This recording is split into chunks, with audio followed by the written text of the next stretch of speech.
any kind of uprising against the Germans, we will be automatically shot.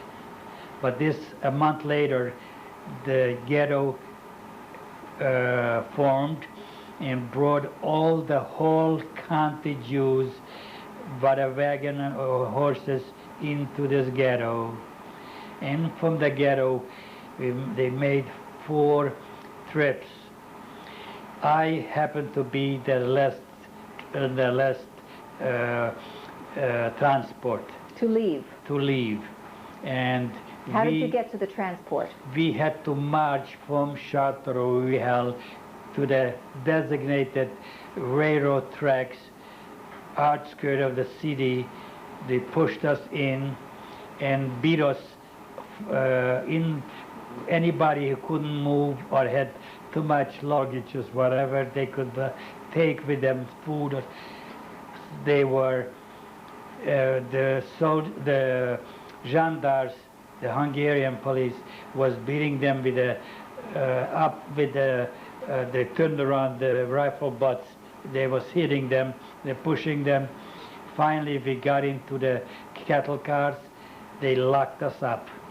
Did you have any reaction from the neighbors as you were walking to the cattle cars? No, they just, some of them was hidden, but some of them was watching from far distance. They didn't want to associate or was afraid of us to say anything to us. Now, as we left that Charleroi, we went, the nearest stop was Košice. The train stopped in Košice, and the first track, they let us have some water. We took in each railroad cars, got some waters. And from there, I believe, took us 2 days to get into Birkenau. What were the conditions in the train? It was horrible because anybody had to go. We did it in the railroad cars, and we were filthy, dirty, no washing. We're lucky we had that little water. Did you have any space to sit down? No, we was pressed like herrings. You were with your mother? The families together with other families. And then we came to a slowdown to a nearest Slovak city. They call it Prešov. And we stayed there for a little while, but we did not get any food, no nothing.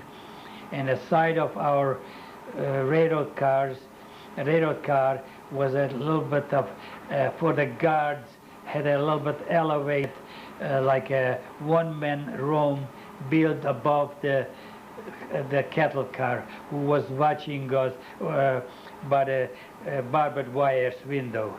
They was guarding us all the way till Birkenau. When we came to Birkenau, it was dark in my eye. The whole world was dark. We opened our gates, the doors from the railroad cars, and screaming, yelling, "Schnell, schnell, out, out!" Aroused from the cattle cars. Was it nighttime? No, it was daytime. Immediately they, and a loudspeaker announced to separate, all the women separate and all the men separate. But fast, no thinking. No and goodbye. we rushed, crippled, not crippled, they pushed them, shoveled them, and separated them. Just like you see that in a picture, was separated. Then we came in the front of a man. He was Mengele. And he was like we were the bunch of sheep, and he was like a shepherd, and he was whispering with a stick which way we should go, left or right, left or right, left or right. They do it like this. He was probably tired even to talk, so he did that, left or right, left or right. finally, we were separated from my parents. I kissed my father. I didn't never see my mother, never see my father. Just say a prayer, and we were separated. They put me in a separate barbed wire place. We were surrounded with wires, and I was told, they ask who has trades in their hand. So I raised my hand. They asked me what's my trade. I told them I'm a coppersmith. Immediately told me to go in a group, which I did go in the group. And immediately we formed, I don't know how many of us, and they took us, we marched into a place. I don't know, marched or took us with a bus, mostly marched, took a famous word in a gate. It says, Arbeit macht frei.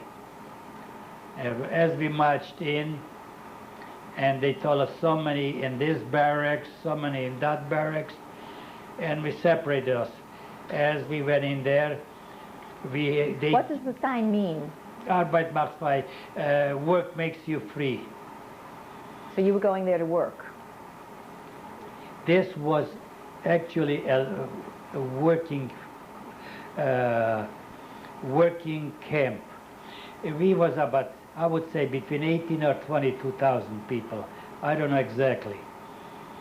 This was And it was right. It was 3-story buildings, brick buildings. And they put me, I don't know exactly, first in the barracks 22, but they shipped me, I stayed there for a short while. Matter of fact, I curved my name in under my mattress. It was some mattress in the woods. My name in my hometown. If I don't live, please let my parents my name. I was here. I curved it in. I wonder if it's still there because they didn't touch it. I understood. Anyway, they told me, because of what I said, I'm a coppersmith, they told me to go to 16A.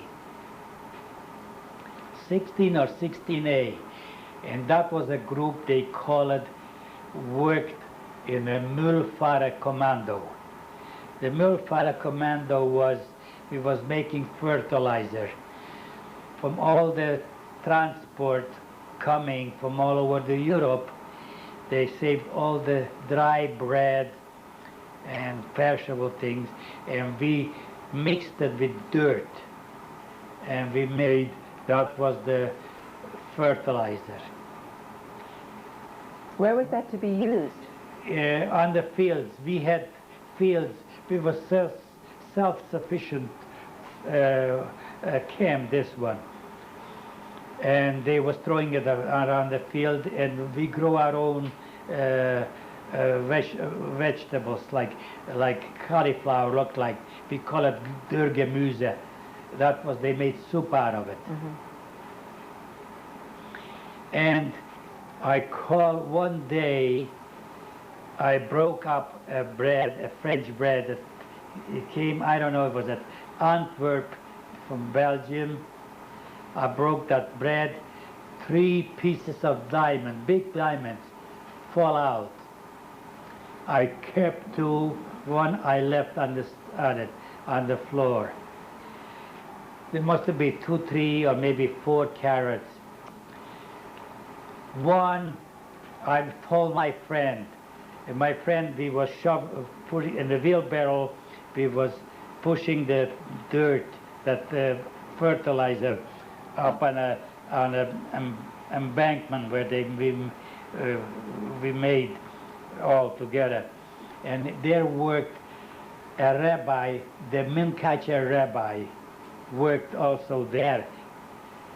And I told this boy, his name was Schlesinger, Willy Schlesinger. look what I find. He says, give it to me. Or first he talked to the rabbi from Minkach, and he says, give it to me, I get you a bread for it. I was more than glad. I was very eager to give it. I'm to get the bread. And so, did you ever see that bread? That's how I saw the bread. You never got the bread? No. He said he lost it or whatever have you. But they must do something. I was hiding.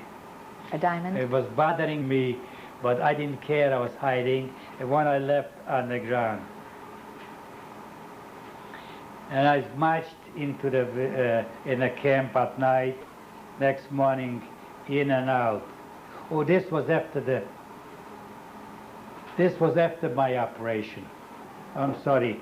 This was after the operation. I have to adjust this. Okay. The operation was this around September, and September, or before Rosh Hashanah. I don't know exactly how it came out, but Erev Rosh Hashanah, be staying in a line. Am I too fast? And No, you're fine. Said to the Schreiber who was counting us, called my number. My number was 12,451. And he called my number out. I had to step out. This was selection, huh? The regular selection. As I was called my name, took me into the Krankenbau. It was like a hospital or Red Cross house, the last building in the camp, which was very visible to the gas chamber, the crematorium, because of the big chimney. And said to me when they took me into that room, Austin, undress myself. Which I undressed myself, and they put me on the table, tied me down like this, tied me down. And all I remember that the blood is already spreading all over my eye. I couldn't wipe myself. Where was it coming from? They cut my neck. You see it, it's visible. They cut my neck. Did you have any anesthesia? Nothing. Nothing. I was up talking to you just like Who cut your neck? Who came up to you? I looked up like this. I saw an officer, and I heard his name. They called him Dr. Klein. He had 3 stars, and they called him also Obersturmbannführer. I remember clearly. What does that mean? Do you know what that means? Obersturmbannführer, he is above the captain. He had 3 stars. And he looks down on me, and he had a helper, a chubby, well-fed man with also striped uniform that he must be a prisoner. And I heard the name also mentioned, I don't know, was it Fleischmann or Fleischer, but with an F. And he was, I didn't know at the time, but he knew my chart because they kept a record, like I showed you. He knew I am from Slovakia. And this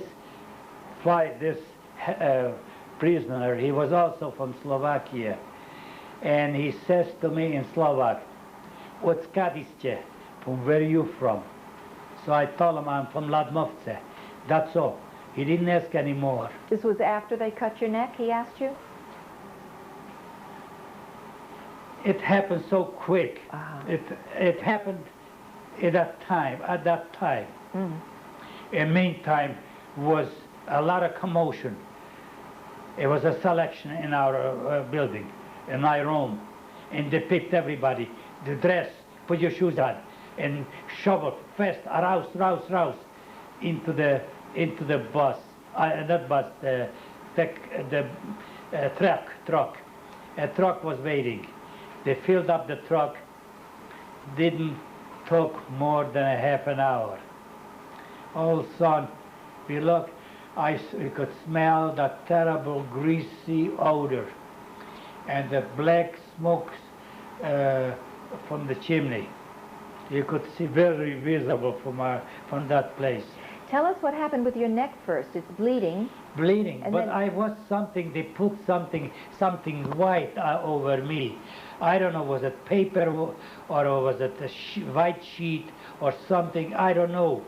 But he must have stitched me up or did something. Anyway. And then you wound up in the truck? No, they didn't take me. Ah. I couldn't figure out how come they didn't take me. I was puzzled. Why was I saved? I couldn't figure it out. About 2 weeks ago, I said to my wife, but meantime, they let me home with that. A couple of days later, I met a couple of Slovak boys, and I told them I was in the hospital, I had an operation. He said to me, do you know the doctor is a Slovak? Did you talk to him? I said, no, he just asked me where I'm from. He said, he says he was graduated from in Germany, Heidelberg Right. Medical School. And I assumed that Dr. Klein was also graduated for the same school. But he figured he's going to learn from this Fleischer or Fleischmann. And he was older. He kept it, right? He was much older. Mm-hmm. This Dr. Klein was a young man. He looked to me such a handsome. He wasn't I don't think he was more than 30-year-old, or maybe give or take. He was young. And you have no idea why they operated, what they were looking for? I don't know. Just later, they mentioned something that, or it's in the paper that I had some kind of it says something in the paper, some kind of Thyroid? some thyroid. I never knew it. I was strong as a horse. I don't know anything about it. Already in my family, I don't know. Anyway, I was saved. But I was weak and cold. I was freezing. I lost all my blood. And I had a friend of mine. His name was very familiar to mine. Mine was Frohlinger, and his name was Löwinger. And he was also from Sátoralja Újhely. And I told him, I'm freezing. He says to me, you know what? Come in my commando. We work inside in where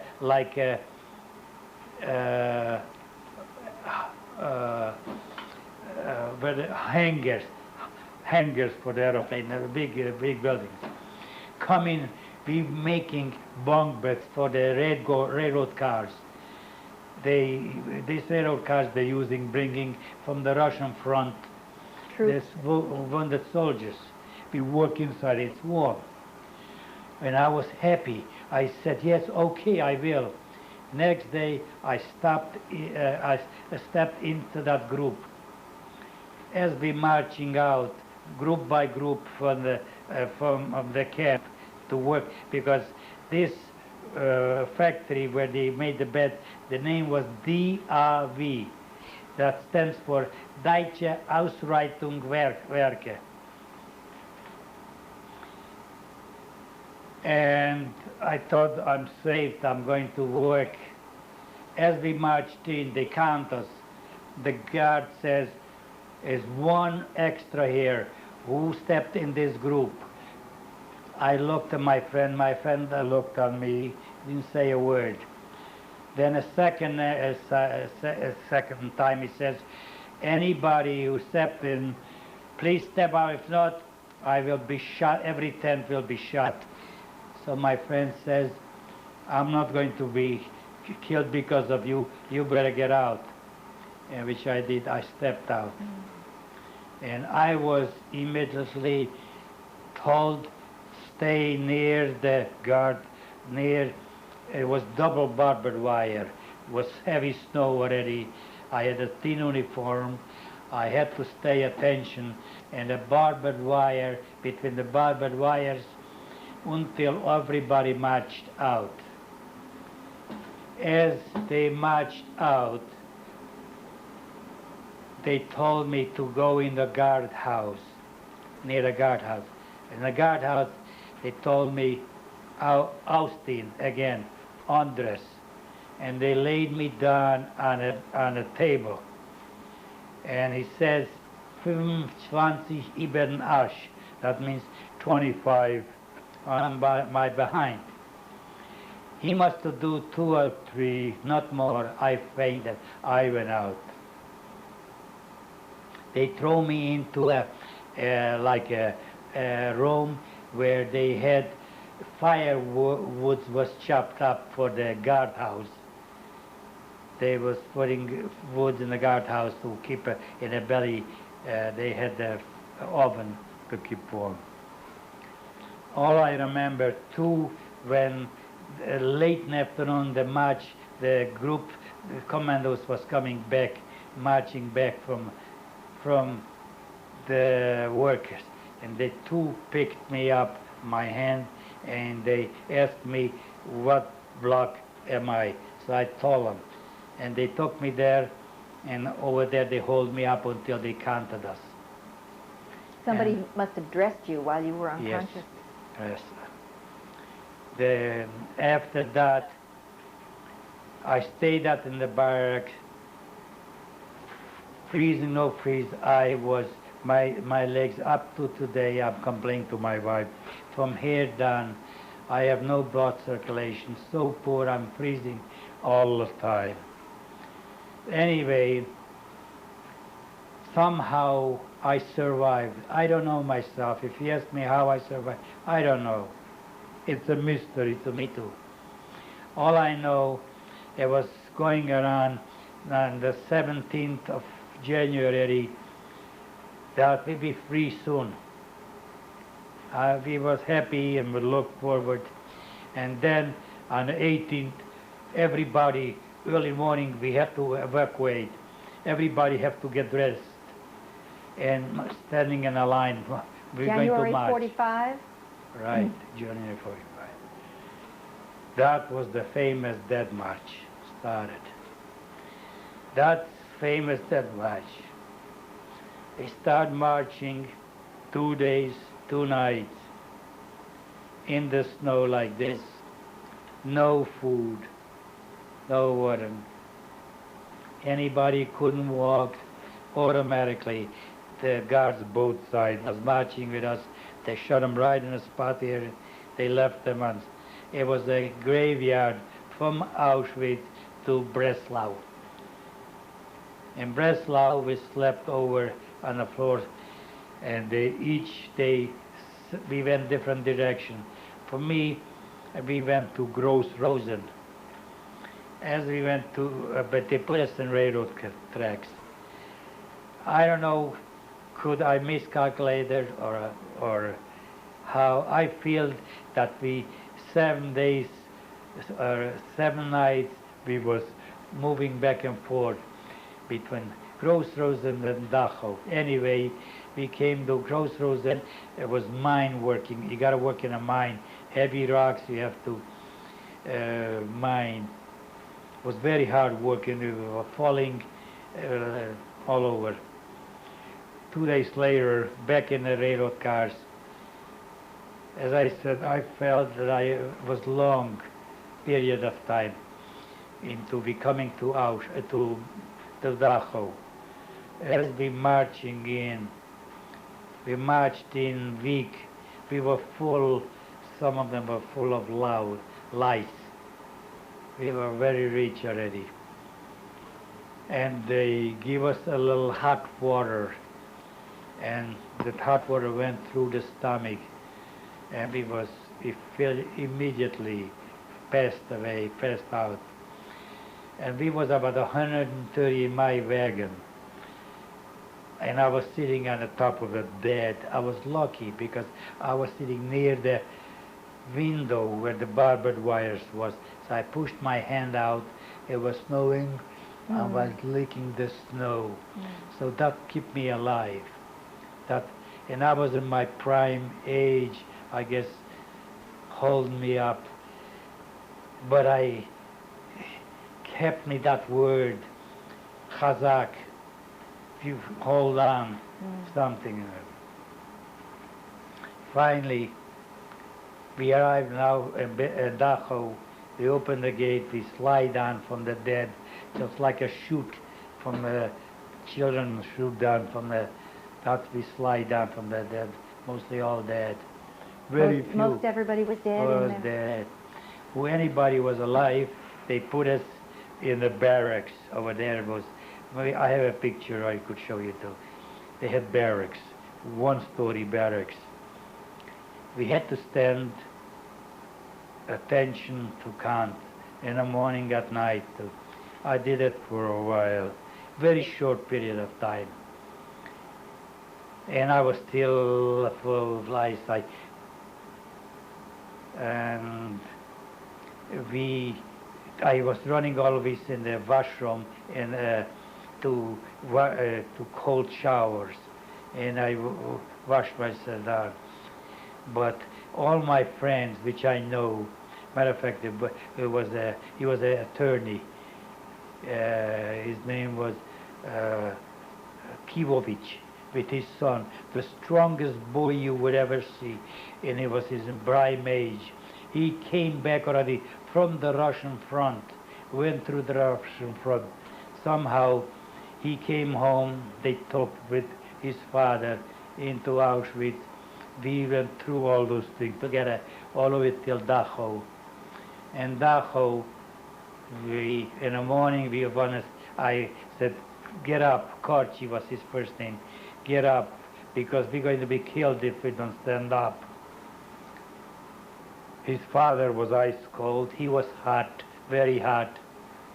I turned him over, he never made it. He was dead then? Dead.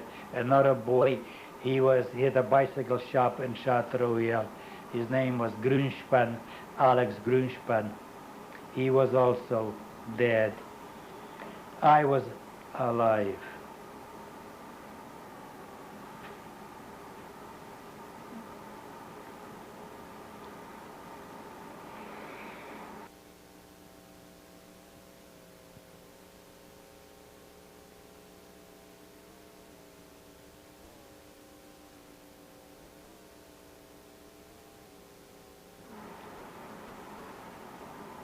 August 3rd, 1995, interviewing Alexander Frohlinger, tape 4. Mr. Frohlinger, you have us now in Dachau, and you have found your friends dead. Yes, I tried to, whatever I could revive, tried to go who was moving, to tell them to get up, otherwise they'll be shot, to stay up, and we have to stay, they call it Appel, to count and stand up. Very few made it. As we stand up, they counted us, and we was put in another. By the way, I forgot to mention to you that as we marched in from the railroad cars in Dachau, I was looking at the left. I moved my face in the side, and one SS gave me a slap in the face, such a slap that I couldn't move my chin back. I was like this for a whole night. I couldn't talk like that. And somehow my chin got back. But I took it and I didn't complain. But then we stand up for counting Appel, and they put us in the railroad cars. We got into the railroad cars, pressed us in as much as they could put in the railroad cars, and they moved us to Mühldorf concentration camp. Mühldorf was a railroad conjunction where a lot of railroad coming in together from different places, and the camp was right next to an airfield. But this airfield, I looked out the window, the second day and was there and the block Eltester, who was the head of the block. He was an Ukraine, and he was a worst kind of a dog. He was beating and punching left and right. Somehow he disliked me. He was also a prisoner. A prisoner.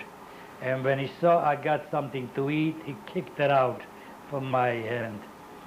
And then he went to the window one day, was a Fliegelappell, a Fliegelalarm. That means